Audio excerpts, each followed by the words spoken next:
Yeah, my name is Andres. My city is Guayaquil, and my country is Ecuador, South America.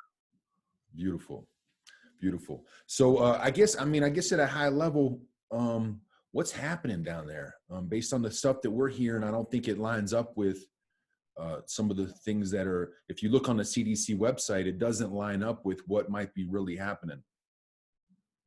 Yeah, I was talking to a friend of mine who's close to the government. He's always been around some of the people in power now, and he told me that the OMS, is that what you call it in English too?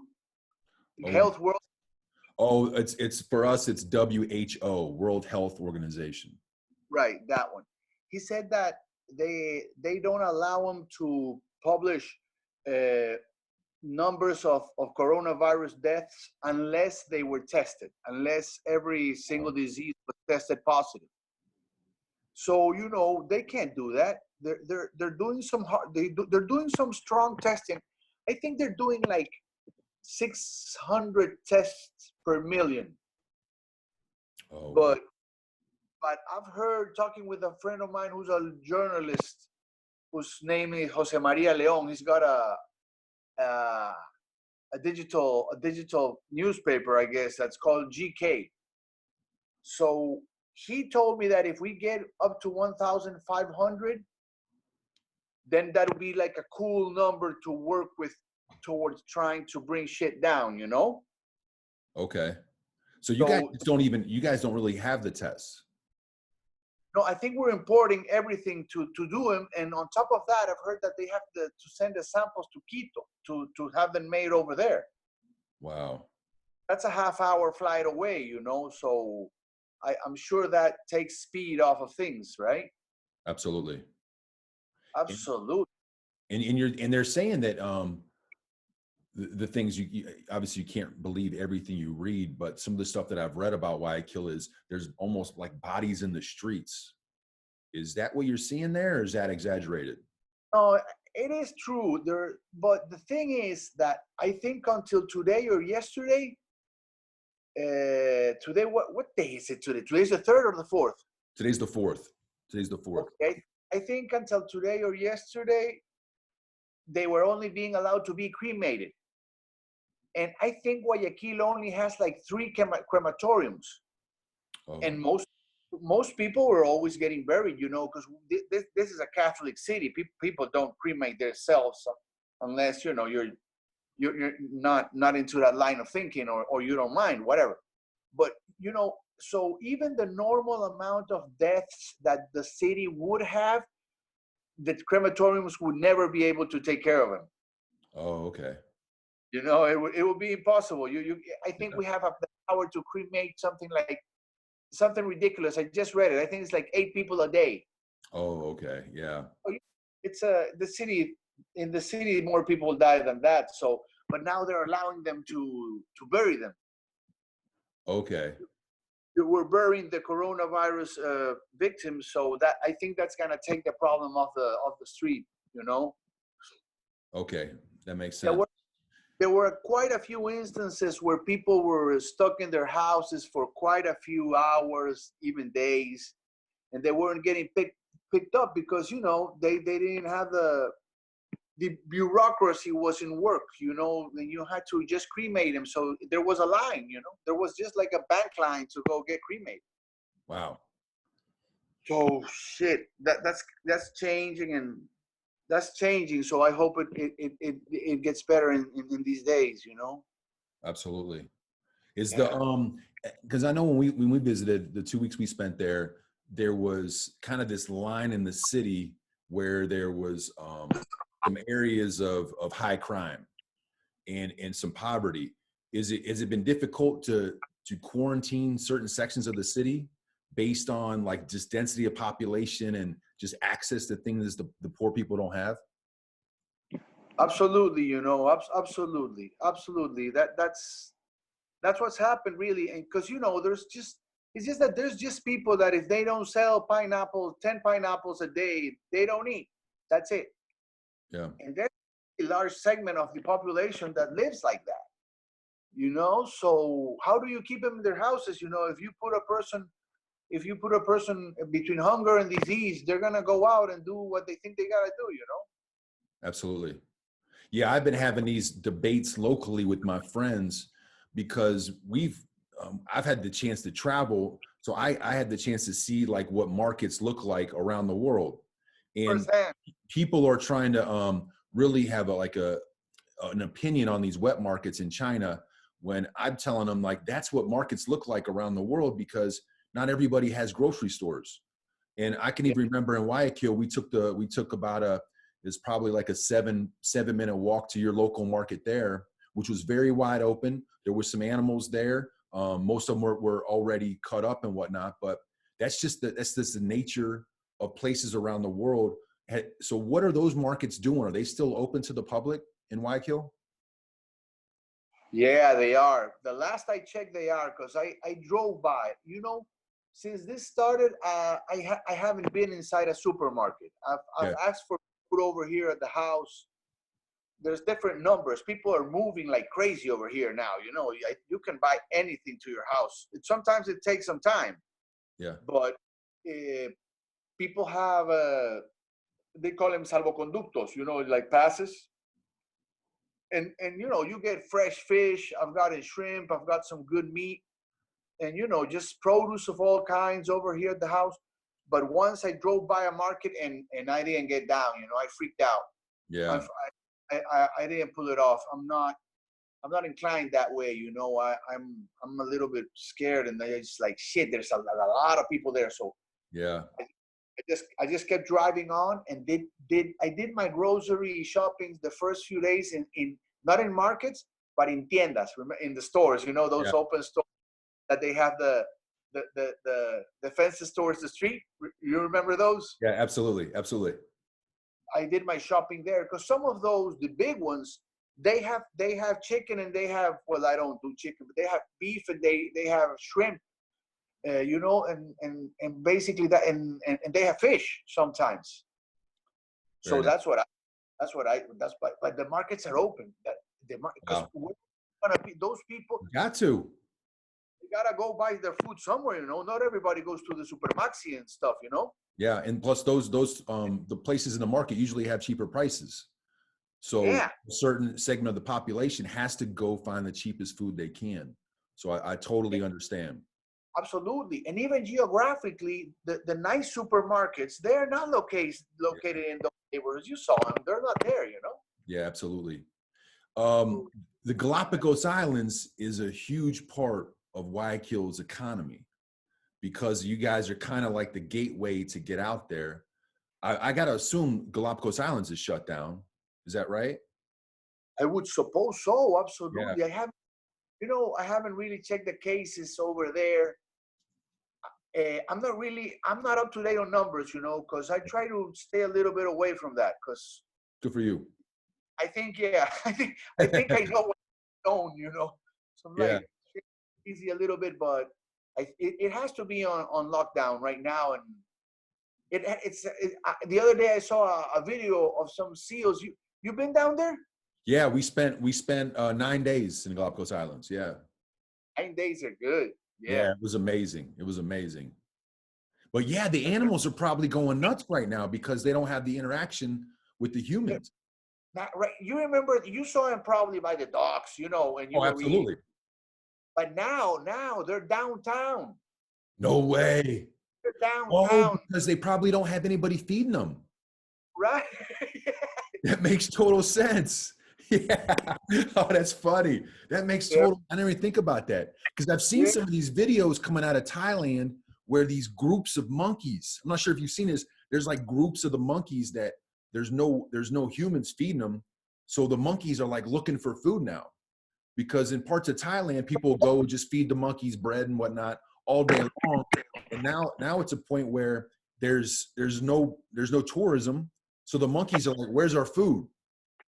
absolutely. I saw those videos. They're amazing. Yeah. There's deer, there's deer everywhere. And I tell you something, in Quito, well, they have the condor, which is like the national bird, that huge bird that has, you know, that white part around his neck and the red mohawk. That guy, today I saw a video and they were standing on the balconies of some people in the Capitol, man. And they were just No looking way. at them. They're huge. They're like ostriches. No, I don't even know. Yeah. I'm gonna have to look that up, man. That's crazy. It's crazy because Quito has a really high pollution rate because they have a lower oxygen available, and all those buses they're on Wow. top going uphill, so it's really a polluted city. But right now the pictures I see of it is just pristine. It's just It's crazy. Yeah, they're crazy. coming out with these numbers around the world, how population is at some of the lowest levels in a Yeah, long time. It's amazing what we're doing to nature. It's great. Maybe it's just like the pause we needed to correct some of that stuff. it's really crazy. I hope we learned something from this, but I don't know. I was reading also some statistics of the city today, because what I was telling you earlier was that the government, the minister of gobierno here, whose name is Maria Paula Romo, she was giving out the formal numbers, the ones she could give out Yep. of people who had been checked.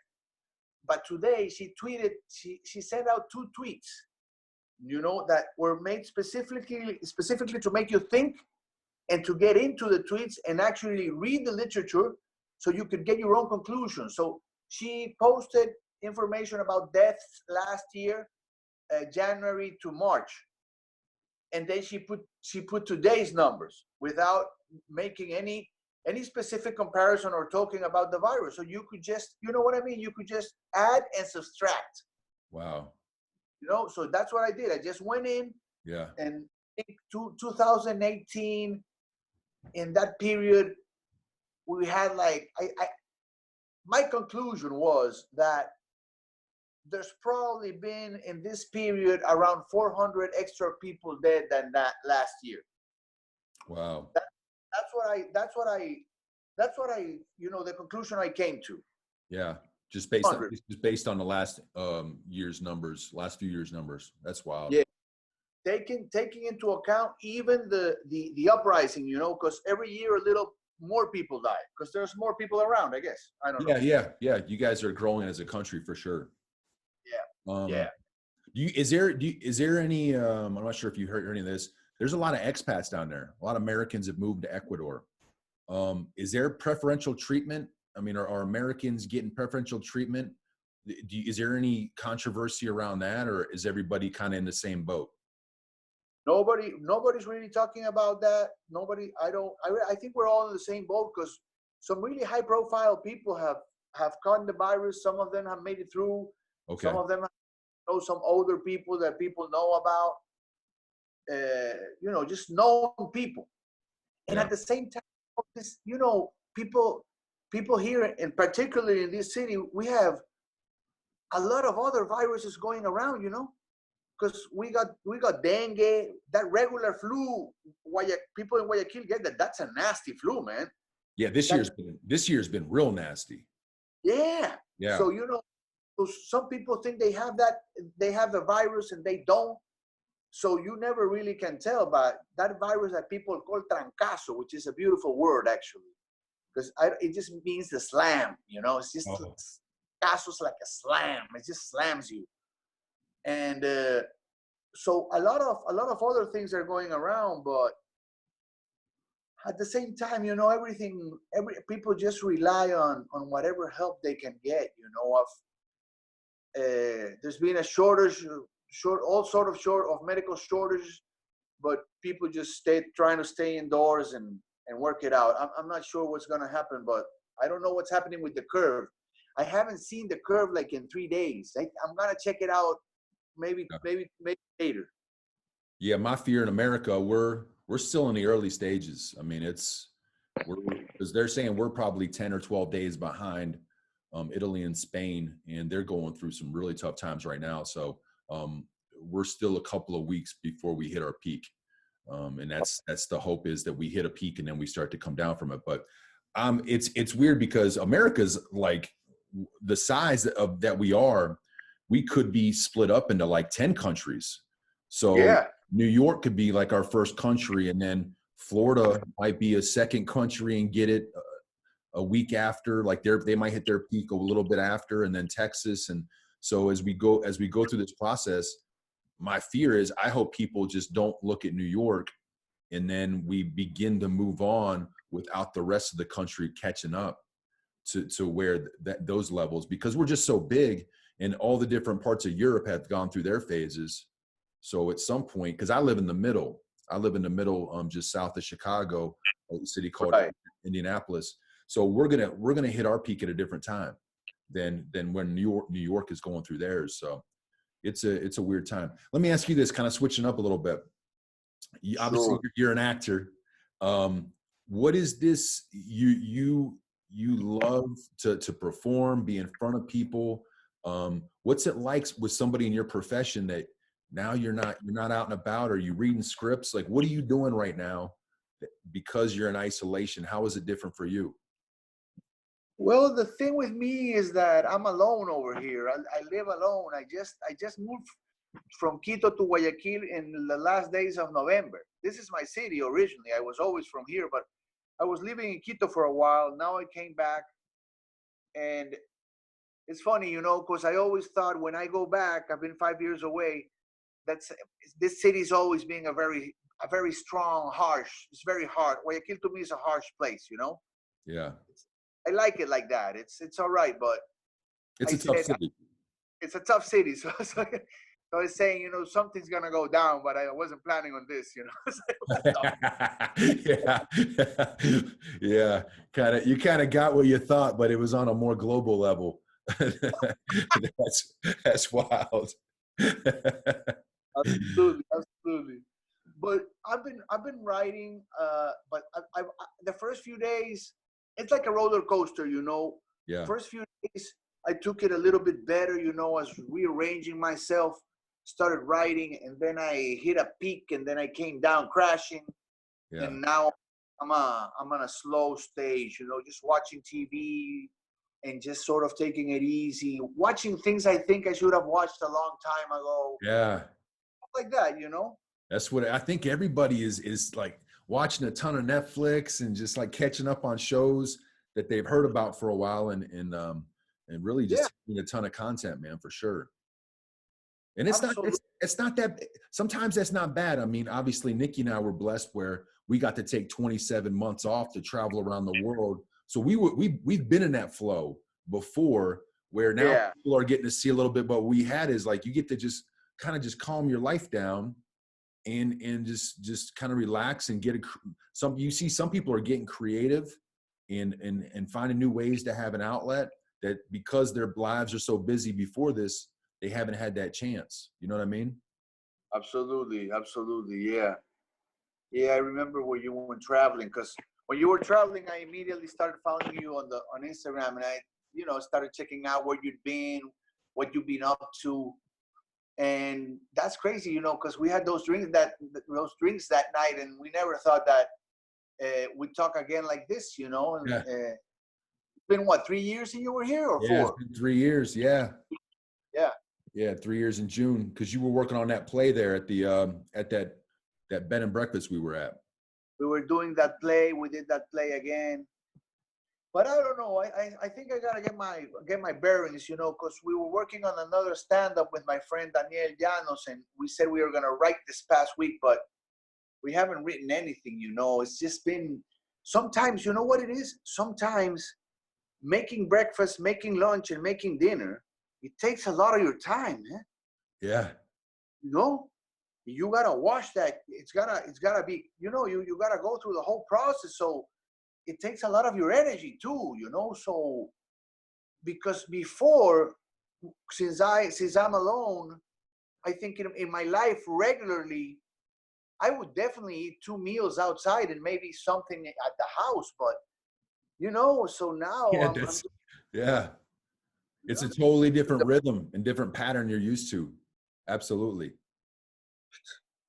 So you're a huge surfer, right? You love to surf? I lived by the beach. I lived by the beach for a long time, from when I was like 19 to 27, maybe. Yeah. Okay. in Olong. Say it again. Olong. Olong is just 2 hours from here.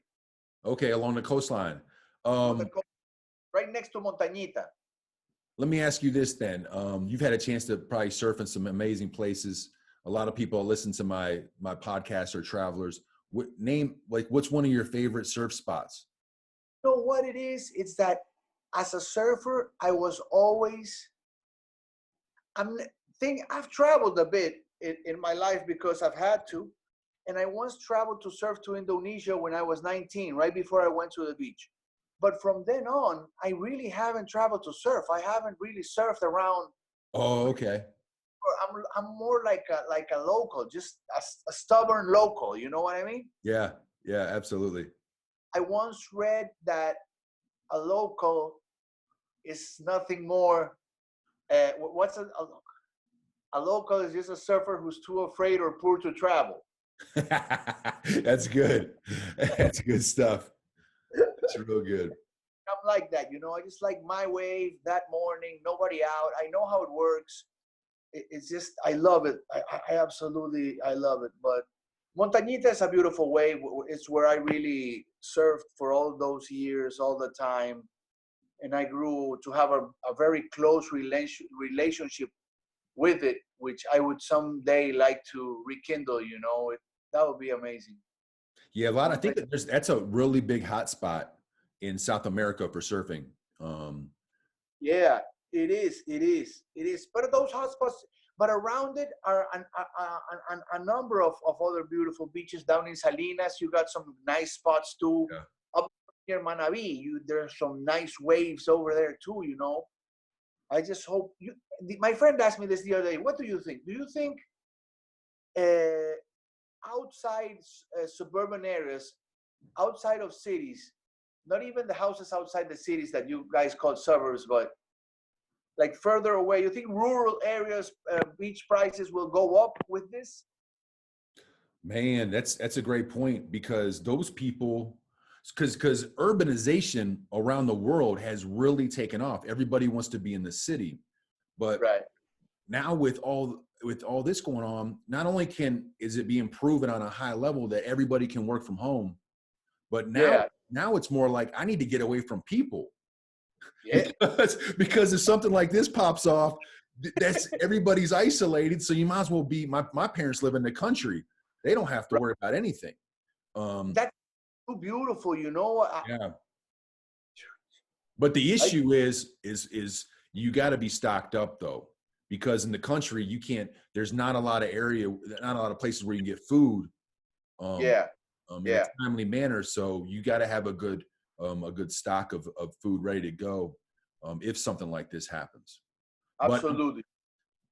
But I was going to ask you what we talked about the kind of that crime earlier. Guayaquil is known for its crime, unfortunately, as is many cities around the world. How is the crime? Because I've had a chance to speak to people in South Africa, cities in India, and crime seems to be decreasing because people are staying at home. Are you guys seeing the same thing? I have heard of one instance of crime, and so I think something nasty happened. It's not a good time to go out and do that because people's attitudes are exacerbated, and not a good time to get caught as a thief in the street either. Everybody, I guess everybody's kind of on guard now. Yeah, Where before they might grab them in an opportune time where they're on their phone or something. Yeah, but they're like, everybody's. And if you get within 6 feet, they're like, well, "What are you doing? What are you doing?"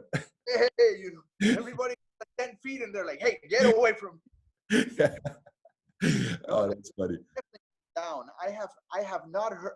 I heard just once, but from then on, they caught those guys, and that was that. And then I don't think the boys have been out, working on any level because they, it's just not a good time. Besides, the traditional things that used to happen around here, which was like, I don't know, restaurant robberies, or kidnappings in the street. it's crazy. You can't do that now. Restaurants are closed. Yeah, yeah. You're gonna kidnap somebody off the street and they're gonna see you. You know, it's just a single car going down. You know, Yeah, yeah. there's no flash. You know, Yeah, because there's no. this thing's hurting all industries. Nobody's left untouched. Oh man, that's wild. Well, brother, Yeah. it was so good catching up with you, man. Really good catching up with you. And I wish you the best of luck and all your people in your city. And we'll get through this thing, man, for sure. Thank you. Thank you for giving me this chance to talk to you and to put this out there and just to say, you know, that this is a strong, powerful city of good people, and we just hope for your prayers. That's all. Absolutely, brother. All right, All man. right. I'll catch you later, brother. Thank you. There. I'll see you. Bye. A lot of love. Hello, Scott here. I'm actually from Singapore. I grew up here in this lovely city here. Wonderful. Okay, so Singapore is on our media and our news. It is being seen as like the place in the world that's doing the best job with COVID-19. Do you have the same reaction being there and living there? Do you understand that? Is your life, I guess, is your lifestyle very similar to what it was prior to? We actually just hit the 1,000 mark. So our total positive cases has reached over 1,000 as of today. So few hours earlier, I think 3 hours ago, the Prime Minister actually made a public announcement in the sense that he actually came up and to announce that we are actually entering into a 1-month lockdown period as of 7 April. Yeah. So yeah, it is. So in a sense, it's kind of getting serious, I would say. Yeah. But at the same time, for myself, I've been taking, I've been trying to cut down on my activities in terms of the actual, in terms of actually going out, in that sense. Okay. And I'm not sure if it's because I love technology or because I read a lot of stuff, but I saw this technology where on an app in Singapore, and by the way, Singapore is about 5 million people. Is that right? 6 million? Yeah. We are close. We are about 5.5 to 5.6. Yeah. Wonderful. But I saw this app that they're using for leveraging Bluetooth technology, so you can see if you have been around people that have been exposed. Is that correct? Do you have that on your phone? Yes, that is correct. So I have it on my phone. Yes, you are right to say that it works using Bluetooth technology, and there has to be like in a sense, one user and the second user have to be quite close in the vicinity in order for that Bluetooth technology to detect. But I think one question or one concern that I might have is that switching on the Bluetooth means that the phone is using more. So if you're out for the whole day, it might kind of affect the battery life of your phone. Yeah. That's very true. And not to mention all the other data and information you're sharing with other people that you might not want to share with. So has it been mandated that you must have your Bluetooth on then? No, it's not mandated, but it's encouraged. Yeah. So yeah, it's because it helps you. Is that right? It helps you understand if you've been exposed to somebody? Okay. Excellent. And so what we're describing is the idea that this technology identifies if you've come in contact with somebody that has tested positive for COVID-19. So then it allows you to know that now you've come in contact with that person.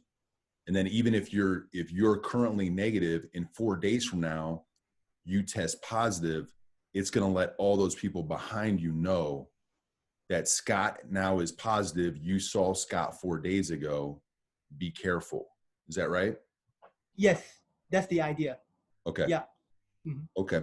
How have you had anybody close to you been affected at all, or has contained the virus? No. Not that I know of. Yeah. And you and I know we know each other because of business, business activities, I guess. Is probably has really affected your business, right? Yes. Is So, Go ahead. okay. Uh, yes, I would say primarily yes. I mean, we are in the same industry, so we are totally expecting uh, zero inbound tourism. Yeah. Yeah, that's really tough because tourism has really stopped everywhere. I've got friends in Bali, Indonesia, and they're saying the island's empty.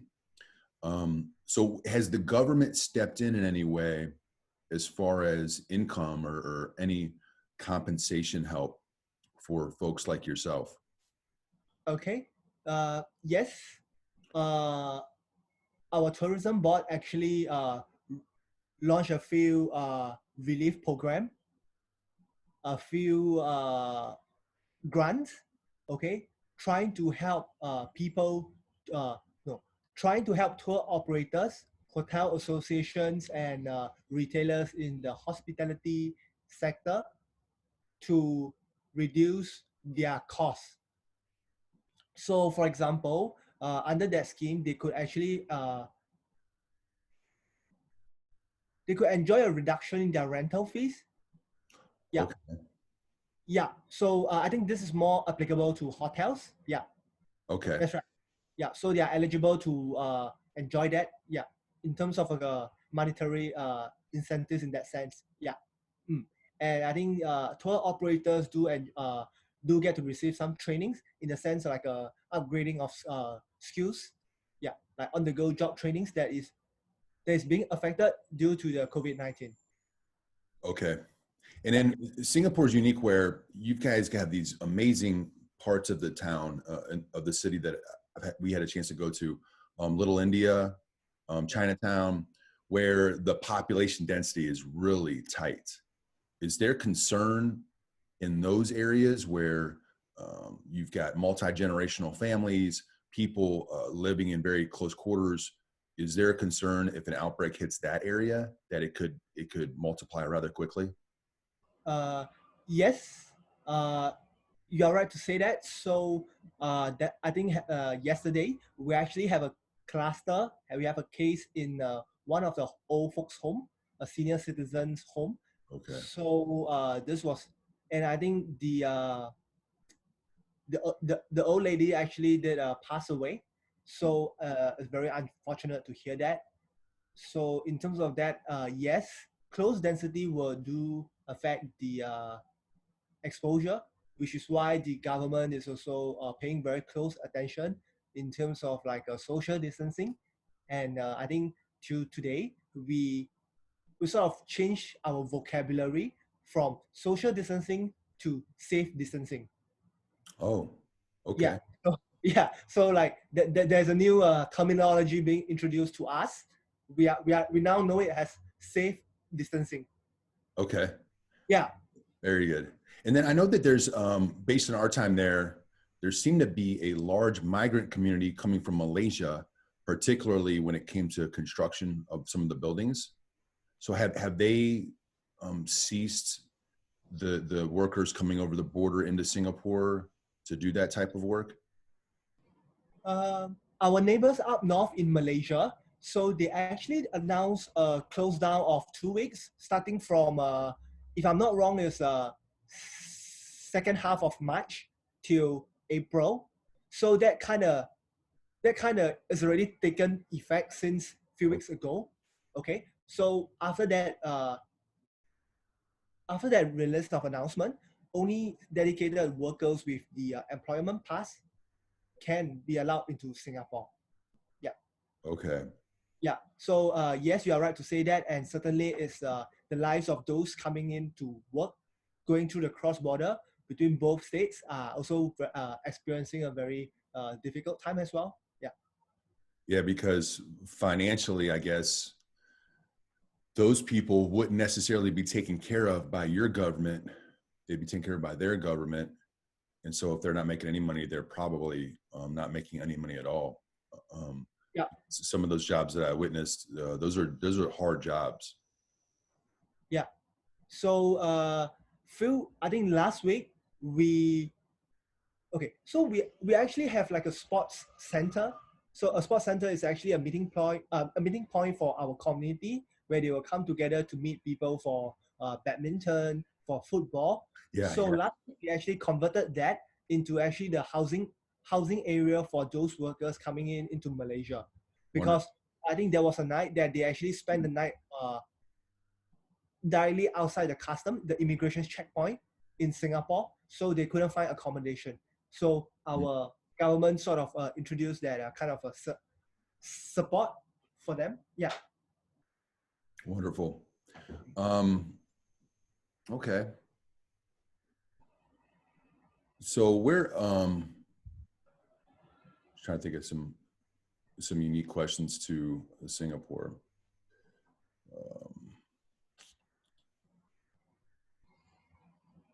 What do you plan on doing with this extra time? So if you're going to be locked in for a month, how do you hope to leverage that? Okay. Yes. So I would see it as an opportunity actually, personally for my business. Okay. So this is something that is the pipeline. So we are actually teaming up with a few local establishments, local F&B here in Singapore to launch our dash services, in the sense that we provide the F&B the F&B directly to the doorstep of affected people. Yeah. So if you are working from home, if you are affected by the lockdown, you can actually enjoy these services. Yeah, that is being delivered by my company. Yeah. And you said FMB? What's that mean? Yeah. Food and beverage. Very nice. Yeah. So you are converting your travel, your luggage holding for travelers now into a delivery service for food and beverage. Yes. That's the idea, because in essence I actually partner up with these local establishments to act as a jockey for my luggage storage. But now, in light of this, this is a value add that we bring to them, in the sense that we bring their products right to the doorstep of their customer and my customer. So it's a win-win for both. That's fantastic. That's creative, buddy. Great job on that. And I guess Singapore is just known for forward thinking, being that center hub of Southeast Asia, with just multicultural, great education. Nikki and I had the chance to experience the awesome healthcare there. Do the people feel the same, that their healthcare really does stand out and they trust the system? I mean, talk about, I guess, the healthcare system in general and the worries that it might get over, have a run of too many people being sick and those things. Okay. In terms of the healthcare facilities or infrastructure, I would say by and large, the society, the country feels very confident that we are very well equipped, and the staff, in terms of the doctors, nurses, or the whole support staff in a healthcare setting, is doing their best to deal with this situation. Yeah. And at the same time, their premise is also constantly being disinfected. And I mean, there is a really, I think this is I think this can be mistaken. And last week, one of our Minister for National Development, he was actually sharing in the one of the cabinet meeting, and he was kind of touched by the services that these healthcare workers have been putting in, and he was very emotional, and he kind of teared as well. Yeah, so I think this is this is really heartwarming to hear that. Wonderful.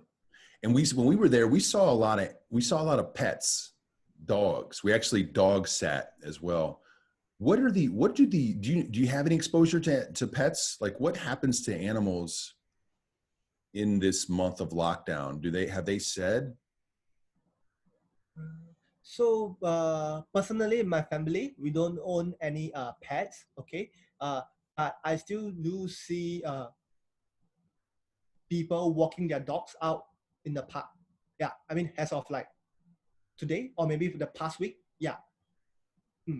I guess the essence of the lockdown is just basically notice to inform all businesses to shift their operations or to close down their office and shift it remotely online. Yeah, so there won't be like a people coming into the office to work in a closed setting. Yeah, I think that's the nature of that closed down. Yeah, and that should work well in Singapore because you guys have the infrastructure. You've got great internet access. It's a smaller city country, so there's less people that have to do that.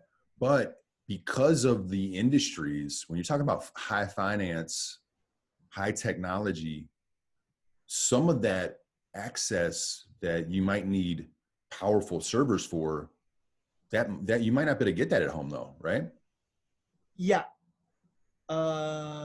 Okay. I think in terms of like Wi-Fi for like data connectivity, it is still quite easily available, readily connected. But maybe in terms of the more advanced technology, for example, like robotics or drones, I think those might be harder to implement in the sense of the actual rollout or the actual implementation in that aspect. Yeah. Okay. And but I do know of a few artificial intelligence startup that plugs in data on like travel aviation related stuff. Yeah. Okay. Yeah. And, I guess finally, Nikki and I loved our time in Singapore, visiting twice. We really enjoyed it. You're in the travel industry. You hope once we get out of this thing that more people will come to Singapore so they can take advantage of your service that you're providing to them by storing their luggage so they can enjoy the city. They can go to Chinatown and eat that amazing chicken that I had there, or over to Little India, or just see the beautiful sights that are in Singapore. Tell people that have never been there why it's such an amazing place. I think one thing for sure, I think you rightly brought it up, is the food. The local food scene here in Singapore, it's such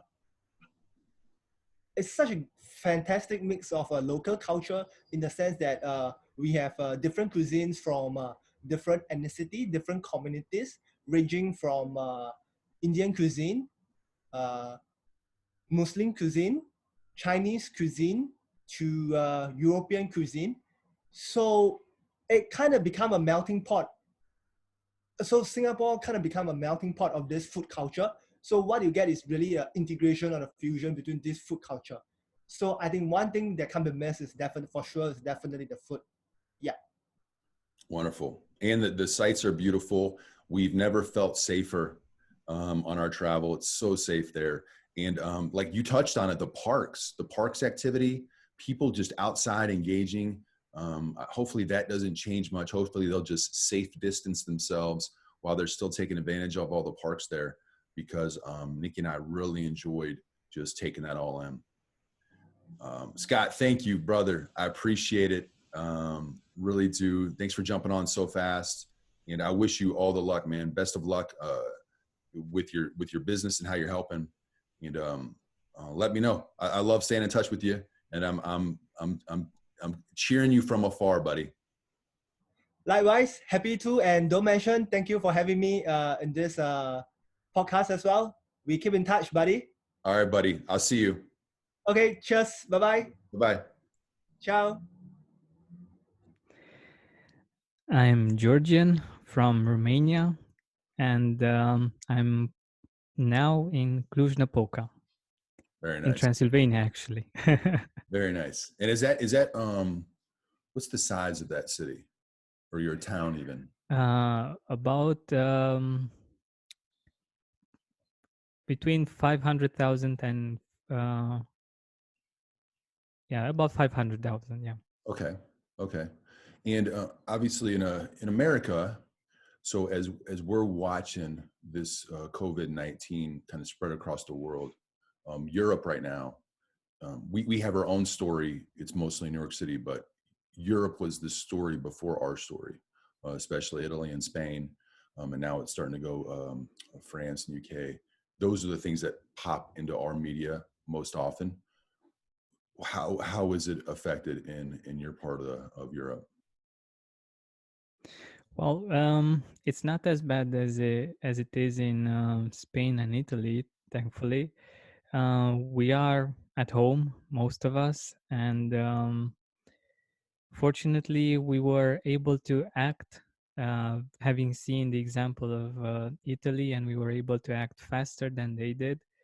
And at least from the number of tests that have been done, the numbers are pretty okay. We don't know if there are other people that haven't been tested that might be carrying the virus, but until now, our numbers are pretty okay. Okay. In our town that I live in, so our city's about 1 million people or so. We I've had friends that have symptoms, but they couldn't get tested because there's not enough tests, and because they were of my age, they weren't older. They basically just said, go home, isolate. You might have it, but they didn't want to use a test on them. Is that similar there? Do you guys have a ton of tests, or is it? I mean, can anybody get tested? Well, that's the thing. We don't have many tests, so the authorities thought that the best way is to isolate because they're not able to get enough tests for everyone. So that's the strategy right now, and that's why I was saying that there might be many more cases, but we just don't know. I think in Romania right now there are about 3,000. So for a population of almost 20 million, that's a pretty low number. Yeah, absolutely. Have you or anybody you know been impacted with the virus? Well, yeah, I have some of the things I was doing on the side are just gone for the moment, Okay. and also a relative, not too close, died Mm. because of other reasons, but also after dying, they got the result from the test, and he also had COVID-19. Oh wow. Yeah, Wow, sorry to hear that. yeah, it was a weird situation because he was he went out, um, so he was. So the doctors let him go, and he went home with his family. And the other day, he was found dead. And only after he was there, he was home. He got. I mean, his family actually got the results from the test, and they found that he was actually positive. Wow, that's interesting because they're saying some countries aren't even testing for that post mortem. So it's No, that's so yeah. they tested him when he was alive, but in the Yeah. meantime, he unfortunately passed. Mm, that's horrible. Um, and so if you got symptoms, what would, because like even me, I'm not sure, but I've been sick for like a month, and my wife and I, we've been quarantined for I think like 17 days now. Anyway, it's actually almost 21 days now. Um, but I wouldn't necessarily go to the hospital unless it got to the point where I was having some serious respiratory issues. Is that similar to you? I mean, would you just kind of just keep doing what you're doing at home?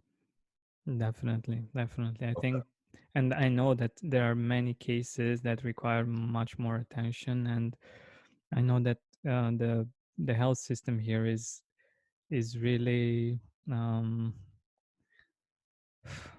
so the doctors have a really hard time dealing with the situation. And even though we don't have many cases, it's still pretty hard to manage. And I think it's very important and very responsible for younger people that don't have uh, symptoms or don't have it that bad to take care of themselves as much as possible, and let the people that actually need the help to be there in the hospitals and be taken care of.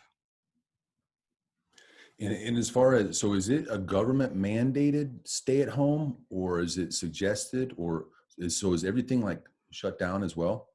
Yeah, well, we basically need to have a paper with us saying what we are doing. If we are, for instance, if I'm going to buy groceries, I have to have a piece of paper where I'm saying where I'm going and the time interval.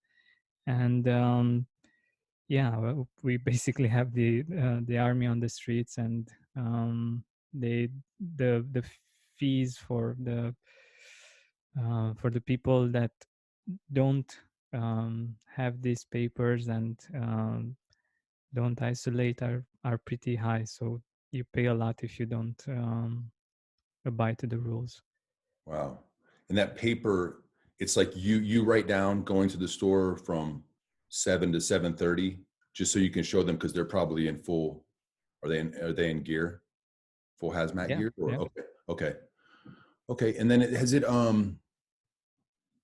I guess, where do you get your updates then? Are you getting your updates from the local news? Are you paying it, like, I guess two questions there. Are you looking at local news, and then are you paying attention to what's going on in Europe and the rest of the world? And then how are you getting that information?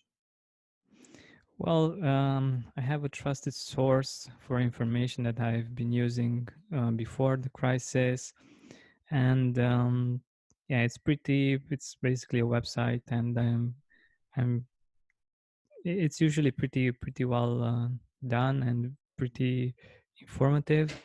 And also there is a really cool website that features information and graphics that's called coronavirus.app. And I like to go there and just see how things are going in general, but also to get some hope, because in China and in other places where um, the virus has been for a while, it's things are getting better, and you can see that if you go to those countries and you look at the graphs.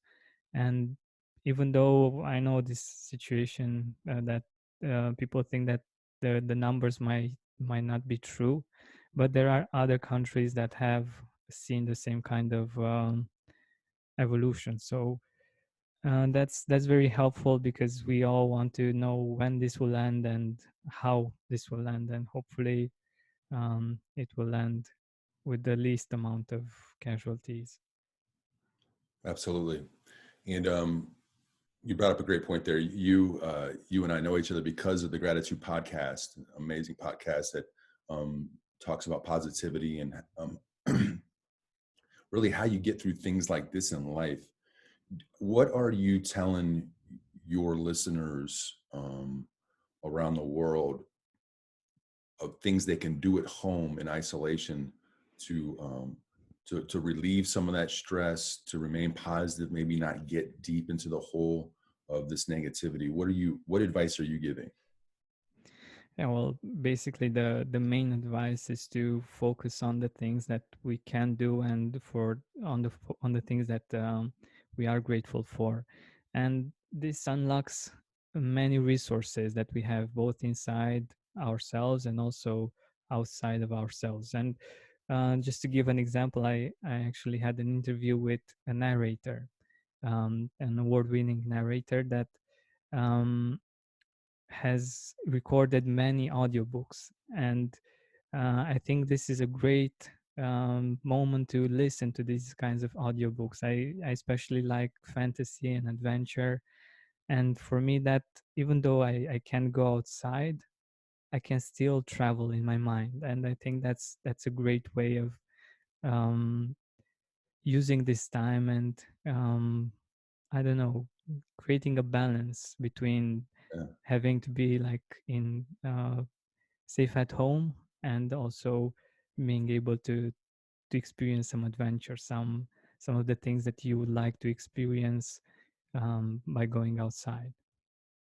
Yeah, that's a great point, because there's so many times in life where we say to ourselves, "Man, I wish we could just pause and slow down so I can do some of the side projects that I've always wanted to do."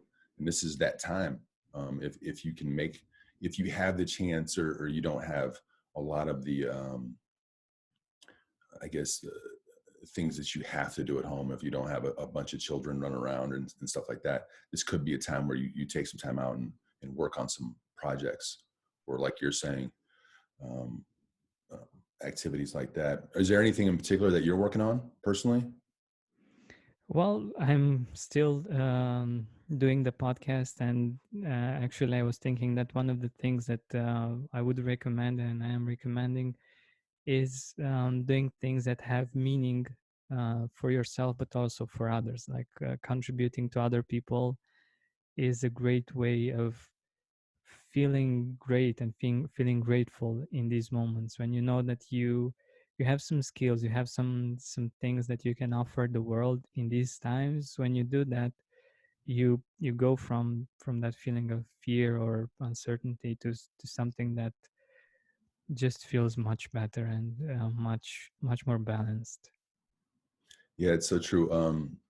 You and I spoke before about this. Must have been almost 3 years now, where I was doing a Lent project where I would write notes of gratitude.